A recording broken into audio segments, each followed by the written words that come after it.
Hey, good to be with you guys. If I haven't met you yet, my name is John. Thrilled that you're with us this morning. As Tommy mentioned, we're beginning a brand new teaching series called How to Be Rich. If this is your first time ever to Mission or to this church, the way that we teach here is in series. And so I'll put together a series. It may be 3 weeks or 5 weeks. It could even be 8 weeks. We even got crazy once and did like a 20-week series through the book of Mark. So we will teach on a specific topic for a number of weeks, and then there's other series where we'll be kind of the big word is exegetical kind of series where we'll live in just a passage of the Bible or just a verse of the Bible, and we'll pull out the truth of that verse and we'll apply it to our life. And so that's the series that we're actually in. We're gonna dive into just 3 verses over the next 3 weeks. Each week, over the next 3 weeks, we're gonna spend in just one of those 3 verses that's found in a New Testament book, 1 Timothy. 1 Timothy. So if you have a Bible with you, you can open up to 1 Timothy. A little hint, it's in the New Testament, all right? So if you hit Revelation, you missed it. Just take a left, you'll get to 1 Timothy. It's kind of hard to find. If you don't have a Bible with you, you can use our app, our church app. I'll have everything for you in the follow along, take notes section. You can follow along. I'll have all the scripture there. Or perhaps your Bible is on your device, your YouVersion app. You can open that up. So if you guys would open up to 1 Timothy chapter 6. Today, we're going to spend the entirety of our time in just one verse, and that is verse 17. So 1 Timothy 6, verse 17. 1 Timothy was not written by Timothy. A little confusing, right? Like, well, why was it named 1 Timothy? Well, it was written to Timothy by the Apostle Paul. Anyone ever hear of the Apostle Paul before? I think a lot of us, maybe you were named Paul. It wasn't just because your uncle was a good guy. It's because of this guy, the Apostle Paul. He wrote 2/3 of the New Testament. He's one of the most influential human beings ever, and certainly within the history of the church. And of the 2/3 of the New Testament books that he wrote some of these books that are called the pastoral epistles. Everyone say epistle. Yeah, it's kind of a fun one. What does that mean? It just means letter.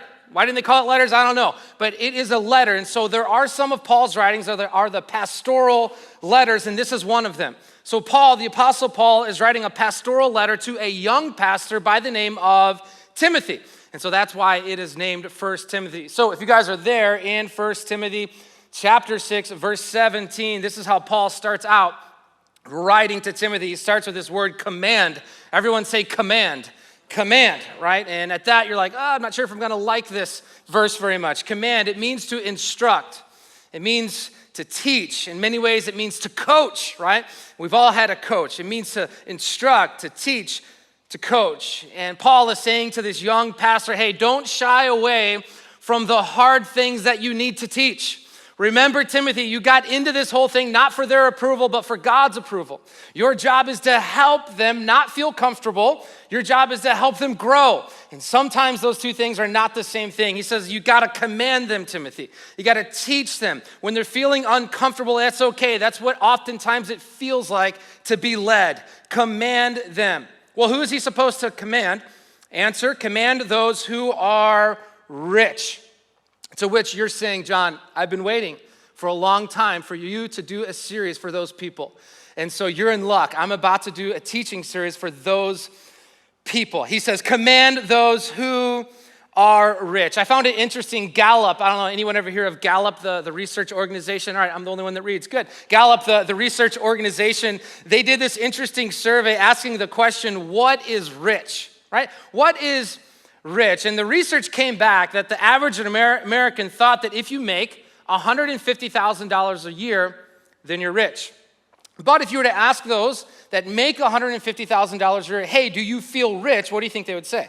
No, I'm not rich, but I can tell you of someone who is. Then they surveyed people who make around $30,000 to $35,000 a year. They asked them the same question, what is rich? And they said, someone that makes $75,000 a year. Yeah, if you make $75,000 a year, they said that is someone who is rich. But if you were to ask someone that makes 75 grand a year, hey, are you rich? What do you think they would say?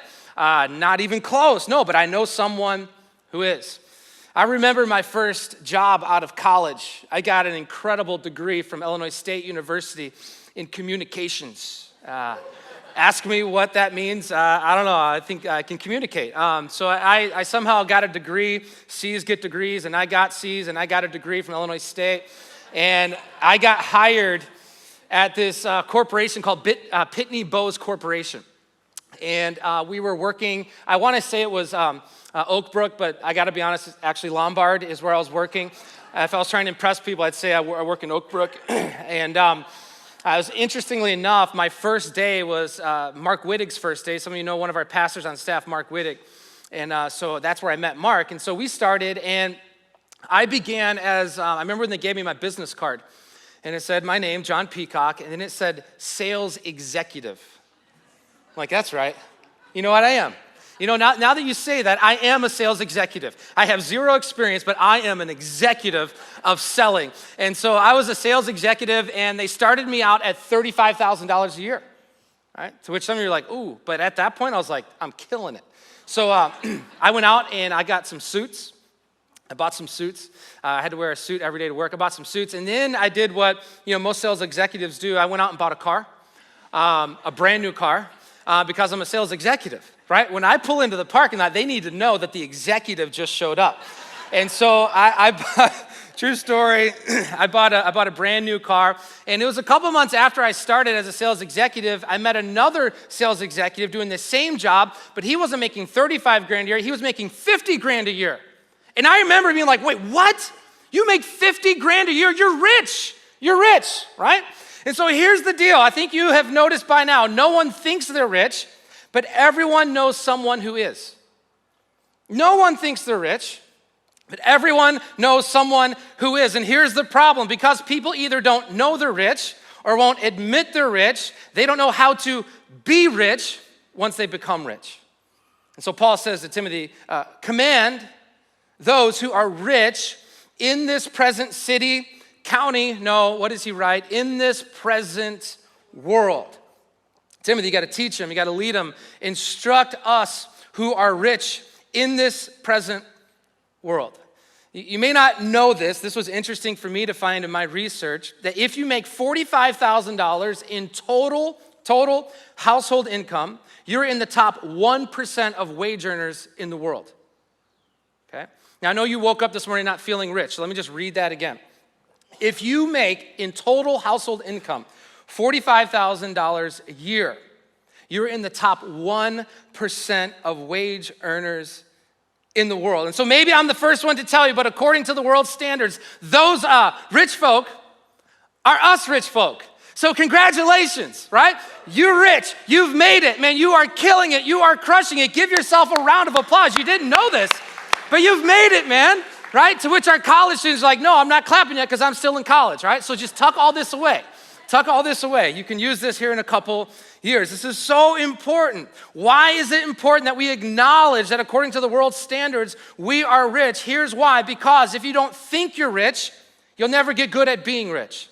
That's why this matters.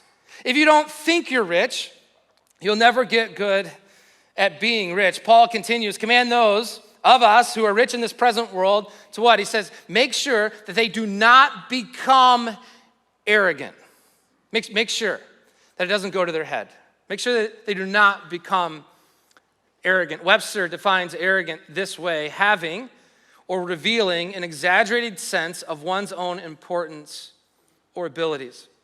A show of hands, how many of us know arrogant people? You at least know one person, right? When I said arrogant, you're like, yep, I'm thinking of her, I'm thinking of him. And I just want to kind of be real clear. Arrogant people, none of us like arrogant people. It's that person that when they throw a touchdown, they do a discount double check. I believe I have a picture of this. Yeah, we don't cheer for arrogant people. We don't like arrogant people. Right? And so maybe you're like, John, this doesn't apply, right? But in the workplace, maybe they're not discount double checking you, but they're reminding you that they're higher than you in the org chart. You know these people. When they have meetings, they invite you into their office so that you can see just how much bigger their office is than your little office. They remind you of where they're at and where you're not. If you're in athletics, it's that arrogant person on your team that reminds you that they're ahead of you in the depth chart. Right? We don't like arrogant people. And there is this kind of arrogance that is overt. It's the kind of arrogance that everyone can see, but I think Paul is writing about a different kind of arrogance.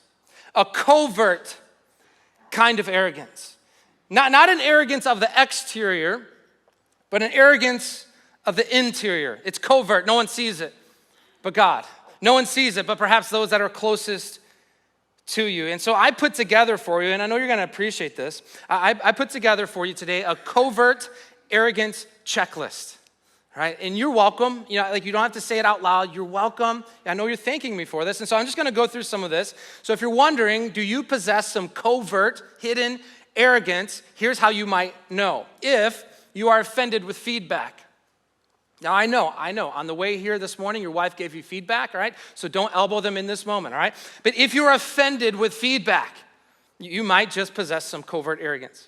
If you find it hard to compliment other people's possessions, come on, don't leave me up here like, I'm not going to tell them. I saw it, I'm not going to tell them. I'm not going to tell them about that car, about that extra bedroom, about that new addition on their house. Nope, I'm not complimenting them at all. You find it hard to celebrate the success of others in your field, right? You're like, well, I don't want it to go to their head. Just not going to tell them good job, right? You might have some covert arrogance. This is a big one, I think, for us. You think ultimately you made it happen, right? You think that you ultimately made it happen. You're the rainmaker. You're the difference maker. I could keep on going. You made it happen, man. That's why your name is on the plaque. I mean, you made it happen. You made it rain, right? And here's the thing. I get it. Like, the goal isn't to like not work hard and show up early and leave late. I'm into all that. I'm old school in that way, okay? Work hard, yes. I think it's one of the best ways we can represent God in this world. Have a good work ethic, please. Especially young people, have a good work ethic. Old people, you probably work too hard, all right? So let's meet somewhere in the middle, all right? But I think this is so subtle of when all of a sudden we think we did it. And just start going backwards. And eventually you're going to get to the place of at the very beginning, you didn't create you. And so this is what covert arrogance can lead to. And this last one, I think a lot of us deal with, where last year's version simply isn't good enough. Right? So I'm going to go first, like I usually do. I struggle with covert arrogance, okay? There are times you're like, no. Yeah, there are times. I'm not perfect yet, all right? Probably next year I'll be perfect. I won't sin anymore, all right? But I can struggle at times, every now and again, maybe once a year, with some covert arrogance, all right? And just to be really specific, that last one especially, where last year's version simply isn't good enough, and it's because I love devices, like AirPods, iPads, and iPhones. Don't leave me up here. Anyone else like a techie device? All right, I'm the only one here. Good, thank you. I love devices, I really do. And I was just remembering when our only opportunity or ability to take pictures used to be one of these. I brought one of these. Anyone remember these? I Googled Google Images, this kind of camera, and it came up as a vintage camera. No kidding, you can do it on your own time. I'm like, what? Wait. I mean, talk about dating yourself. I remember like going to Best Buy and getting my first digital camera. It had like 6 megapixels. Like, this is gonna be amazing. It has a zoom button. And so I remember this, and I remember going out with friends or being with buddies or family members, and with these, you'd capture these amazing moments, and then you'd say to them, hey guys, in a week or two, I'm gonna send you a link to my Flickr page. Right? And then you can sit there at your dial-up and you can download some of these amazing pictures. It's gonna be great, right? How many of you remember Flickr? How many of you had a Flickr page? Yeah, that wasn't that long ago, although it's now considered something that is very long ago. So I have in my hand, this is my iPhone, okay? I'll go first, this is my iPhone. And this is a 10X, I think is what they call it. And this was brand new last year. And I remember watching the Apple thing. I geek out on all this stuff. I watched the whole thing. And I remember like my eyes going like this when it's like, wait a second, there's 2 cameras on the back? And there are. I don't know if you've seen my Instagram page. It's incredible. And it's not because I necessarily live an incredible life, but it's because I have 2 cameras on the back of my phone. And so I remember last year feeling really, really good about my iPhone, and then like a few weeks ago, do you know what happened? It's the weirdest thing. The 11 came out, and they even have an 11 Pro, and it doesn't have 2 cameras on the back. How many does it have? Anyone know? 3. Yeah, it's got 3 cameras on the back. And so I'm now looking at this piece of crap. I'm like, what's this thing gonna do? I'm like, Kel, I can't, I can't. My hands are tied. It only has 2 cameras on the back. How am I supposed to capture these amazing moments of our daughters? This is for them, it's not for me, right? I need 3 cameras on the back. And I just know us, right? Maybe it's not the 3rd camera on the back. Maybe it's that 3rd car garage. Maybe it's that 3rd car. Maybe it's that 3rd promotion because the last 2 weren't enough. Maybe it's that 3rd whatever. Here's what I know. You and I are more similar than we are different. And if we're not careful, arrogance, whether it's overt or covert, over times can turn into something we hate, which is entitlement. Where we not only want more, but I can become convinced that I deserve more. I'll go first. And not only that, there are even these dark moments in my life where I feel like I'm owed more. I've been working hard. I've been getting there early. I've been staying late. I need 3 cameras. Paul says, command those of us who are rich in this present world not to be arrogant. And he says, nor to put their hope in wealth. Not that wealth is bad. You're not going to hear him get at that. No. It's just because wealth is so uncertain. Nor to put their hope in wealth, which is so uncertain. Paul's saying, when you start to have some money, when you get that raise, when you get that promotion, when you hit the Powerball, so keep playing. It's going to happen. Guaranteed. It's going to happen. Keep playing. And all of a sudden, things start looking good. Something begins to happen to your hope.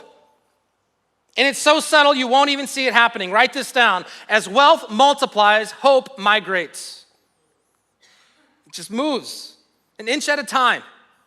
As wealth multiplies, hope migrates. Here's your question. Is your hope migrating from your maker to what you make? Is your hope ever so subtly moving, migrating, shifting from your maker to what you make? Paul says to Timothy, you got to tell him. You got to tell those rich folk, instead of putting their hope in what they make, put it in their maker. This is one of the keys to becoming good at being rich. This is why Paul says, instead of putting your hope in what you make, he says, Timothy, you got to tell them to instead put their hope in God. Put their hope in God who richly provides. God wants to replace your migrating hope with a mighty hope, a stable hope, a hope that is secure, a hope that isn't dependent on the stock market, a hope that worked in 2007 and 2008. The key question for today is this: are you placing your hope in riches or in God who richly provides? And how do you know? And I know that's technically 2 questions within one. Are you placing your hope in riches or in God who richly provides? And just a reminder, remember all the statistics I gave you earlier at the top of the talk. All right, this applies, I think, to all of us. Are you placing your hope in riches or in God who richly provides? And how do you know? How are you measuring that hope which you are placing in the one who richly provides? The way you measure your hope in riches or in the one who richly provides is by measuring your levels of generosity towards God. That's how we know. We measure our levels of generosity towards God. I think one thing we would all agree with today is we measure what matters. I don't know if you've noticed this, but we measure what matters to us. That fantasy football league, right now, as I'm preaching, you're making sure that your starting lineup is just right. It's okay, this is a safe place. You measure that, right? You know how many points you had last week. You know how many points you're behind, right? You measure that. Our college students, you're measuring your grade point average, aren't you? Right? You're measuring that. You want to make sure that it's high enough to get that internship or that job. You measured that marathon you ran last week. Anyone run the Chicago Marathon last week? Yeah, well done. Amazing, right? And great job, 26.2 miles. I've run it myself a couple times, 3 times. And if you were to ask me, I can tell you what my time was in all 3 of those. Now, it wasn't impressive, okay? But I can tell you what my time was. Why? We measure what matters, all right? You measure your kid's height. You know, we do this creatively. We mark it on the wall. I have a 10-year-old and an almost 8-year-old. And here's what I found to be true. You measure your kid's height until it doesn't matter anymore. My 10-year-old now asks me, Dad, how tall am I? And my new answer is enough, right? It used to be I had it specifically, but now I'm like, you're good. You're tall enough. I don't know. You're tall enough. You're like already as tall as your mom. You're good, right? So we measure what matters until it doesn't matter anymore. You measure that sales quota right now. That is maybe the most dominant number in your mind. Or you measure the mileage on that old car. I was looking at the mileage on my old minivan yesterday. I'm like, oh, please, Jesus, like help this thing hold on. You measure how many days of sobriety you have, and even if it's one, that's a big deal. Keep going. We measure what matters. We measure our waistline. We measure our weight. I did that this morning and got depressed. You measured that muskie you caught, and you'll show me a picture of it after this service. You've been waiting for me to say something about your muskie. You measured that TV you saw at Costco, right? We measure what matters. I do, you do, we do. We measure what matters. So, if you want to measure your hope in God, measure your generosity to God. That's the point. If you want to measure your hope in God, measure your generosity to God. And what's pretty cool is the Bible gives us a generosity measurement tool. It's called the tithe. Everyone say tithe on the count of three. 1, 2, 3. And some of you wouldn't even say it, right? It's the T word, right? You really liked this church until I preached this message. You're like, John, you ruined it, man. Like, this was a really good place until you brought up the T word, all right? Tithe, it is God's measurement tool for God's people. It's super helpful, right? It's helpful. If you can work through some of the difficult things that maybe you brought or feel in your past with it, you'll eventually end up with, man, that's actually a really helpful thing for me to measure my levels of hope in God or in my riches. Super helpful. Where does this come from? It's all throughout the Bible. One place that I think is probably the most famous place talking about this measurement tool is from Malachi 3:10. Just for our Italians, it's not Malachi, right? It's Malachi. You're like, man, this is awesome. We got an Italian Old Testament prophet. Malachi, no, it's Malachi. Malachi 3, verse 10. This is what God's word says. Bring the whole tithe into the storehouse, that there may be food in my house. Test me in this, says the Lord Almighty, and see if I will not throw open the floodgates of heaven and pour out so much blessing that there will not be enough room to store it. And if you've been at our church for any length of time, you know how I preach about generosity and giving, all right? We don't mishandle this. It isn't tithe so that you get that bigger house and that Rolls Royce and all those things. That is a complete error of teaching and understanding what this is about. No, this is to help our hope. Planting it and continue to planting it firmly in the one who doesn't change. It's planting it in God. That's what this whole thing is about. I find it interesting. I've never seen this verse, Malachi 3:10, on anyone's bath towels. I've never been to anyone's house and be like, oh, that's weird, Malachi 3:10. These guys love to tithe, right? Never seen it. It's generally not the most famous or popular or most loved verse in the Bible, yet it is the only verse, and it is the only place in the Bible that God says, you can test me in this. To me, that's a fascinating thing. Of all the other things God could have said, hey, test me in this, test me in this, test me in that, test me in this other thing. He doesn't say that. There is one area, and one area only, where God says you can test me in, and it's with the tithe. Why? Does God want to create this huge setup so that he can disappoint you and make you look like an idiot, and so no longer you can provide for your family, and so you're now living outdoors? Why would God say the only place in the Bible, if he is in fact a God of love, if he is in fact your perfect father, if he actually is omniscient, meaning he knows everything, why would God say in the only place to test me in this tithe, unless there was something really good for us in it? You can do what you want. You really can. And guess what? You will do what you want. But as for me and my family, for years now, we want our hope to not be the migrating kind of hope. We want our hope to be securely placed in God, who richly provides. And every quarter, every year, I need to be able, in a very objective way, to measure that hope. Maybe I'm just a measurement guy, and that's probably true, right? I measure things, right? I want to know how I'm doing, how we're doing. We measure pretty much everything around here, okay? I want to measure my own levels of generosity every quarter, every year. I want an objective way. I want a watermark. I want to see where are my levels of generosity toward God. I found it incredibly helpful for us. Tithing Christians, which only make up 2% of the American church, are good at being rich. Why? They possess immeasurable hope in the one who richly provides. Are you placing your hope in riches or in God who richly provides? And how do you know? So here's what we're going to do starting today. You're going to love this, all right? If you haven't loved this message yet, this next part's going to be your favorite. We are starting today a 90-day tithe challenge. Hold your applause, okay? Hold your applause. A 90-day tithe challenge. We've done this before. And here's how this works. For 90 days, if you tithe, okay? And you can sign up on the app right now or on our church website. You can read it, you can click, and you can tithe for 90 days. If after 90 days, it literally doesn't help your hope in God who richly provides, we will give back everything that you gave, all right? So we'll track it. We will refund you 100% of what you gave, to which you're like, John, no one would ever do that. No, some have done that before, right? We gave back his $10 to him, and everything was even, okay? And so this is our 90-day tithe challenge. Here's what we've seen in a ton of my friends' churches across America. We've seen that this is actually a transformational thing for them to do. You will see over 90 days what can happen when finally we actually place that which our world worships into the one that we do worship, into the hands of God. 90-day tithe challenge. I challenge you to sign up today on our church app or on our website. Paul continues. I love this part. You're going to like this part. Command those who are rich, us, in this present world, not to be arrogant or to put our hope in our wealth, which is so uncertain, but to put our hope in God, who richly provides us with everything for our, say it with me, for our, no way. That can't be true.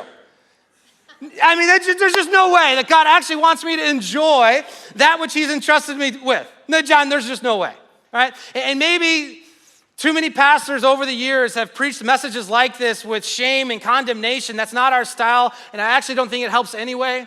I really believe that what God has entrusted you with, he actually wants you to enjoy. The one thing God says, test me in, it's so that when you do and you trust him with it, you're actually gonna find more enjoyment and more joy on the other side of it. For our enjoyment. Being rich towards God is not just about God wanting something from me. Being rich towards God is more about what God wants for me. And I'm telling you that is a paradigm shift when it comes to generosity. The issue in the American church isn't getting rich. The issue is not being good at it. And what God is saying to us, and I hope that you will lean in this series, is it's time for us to just get a little bit better at being rich.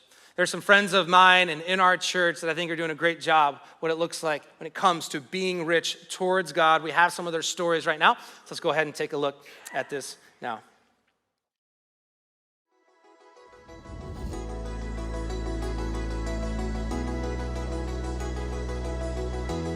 The journey and the understanding of generosity has come, I believe, for us through the understanding of, whoa, we're hanging on to some things. I think the invitation God was saying, hey, I want to do something, I am doing something, but in order for you to see it and experience it, I don't just want you to be a spectator. And the way I think we saw that was God inviting us to let go. Tithing and this idea of tithing and giving 10% was kind of our framework. You know, whatever we're making, 10% of that's what we're giving, and we give it to the church. It basically came down to priorities. Would I rather spend the money on something that I want, or spend the money on the kingdom, furthering the kingdom, getting the word out to other people that need to know. They need to hear about God. They need to know about this church. They need to know about what God can do for them and do in their lives. God is doing something here, and the exponential growth on that dollar we're giving is huge here, and we see that. I would say the opposition is in the temptation to just back away. When you envision trying to pay for 3 kids going through college and our current expenses and house and all that other stuff, like if you want to get bogged down by it, you can look at it and go, I'd probably rather spend my money elsewhere. But for us, we do the automatic faithfulness online, and that kind of ongoing budgeting, tithing process is transformative because it continues to force you to prioritize what's important to you in your life. For us, church is important. Faith formation in our kids is important. Our family is important to us, and our family worships here every Sunday. So it's an encouraging part of the journey for us. The way to really set yourself apart is through generosity. If you want to actually make a difference, the first thing you can do is make a difference in your surrounding area. I think our giving strategy has benefited us because it's just an automatic part of our finances. We don't want to live any other way. Like living for ourselves, living for holding money tight is like, it's so not exciting.